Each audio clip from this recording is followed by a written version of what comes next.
Suspects or motive in the murder of rapper and actor Tupac Shakur, who died last Friday the 13th after being gunned down in a drive-by following the Mike Tyson-Bruce Seldon boxing match September 7th. Meanwhile, on Thursday night in Los Angeles, we spoke with Marion Suge Knight, head of Tupac's label Death Row Records, and the man who was driving the car sitting right next to Tupac when he was shot. Knight, who himself was grazed in the head by a bullet, was prevented by his lawyers from addressing the shooting itself. But here, for the first time on television, he speaks publicly about its aftermath. How are you feeling and how are you doing physically?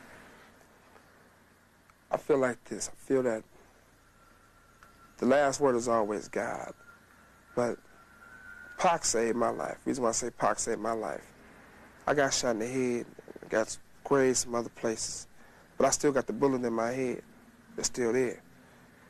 But for is trying to get him to the hospital didn't make me realize that I was shot. Because usually when you get shot in the head, the first thing the person do is panic. You know, bam, I'm shot in the head, I'm about to die. You know. And once you do that, you can't drive nowhere. My whole thing was, Pac, he was shot. I'm like, you shot? I'm going to get you to the hospital. I'm driving, telling him I'm going to get to the hospital, kick back. Pac looked at me and said, you know what? You need the doctor more than me. You the one shot in your head. And we laughed the whole time going to find out went to the hospital.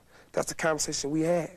It wasn't, Pac was a man the whole time. It wasn't that he was like, oh, I'm shot. He cracking jokes. He like, yeah, they shot me. He said, but you shot in your head. Look at your head bleed. Look how much it's bleed. That was Pac. I'm like, man, shut up. I'm going to get you to the doctor. So he was conscious on the way to the hospital? He was conscious on the way to the hospital. He was conscious in the ambulance. He was conscious after they did the surgery. What was the last thing that he said to you? That he loved me. We was in, we was going in, we was on the thing and was getting there. I like, Pac, we the last one left. When we talking, this is how we talking.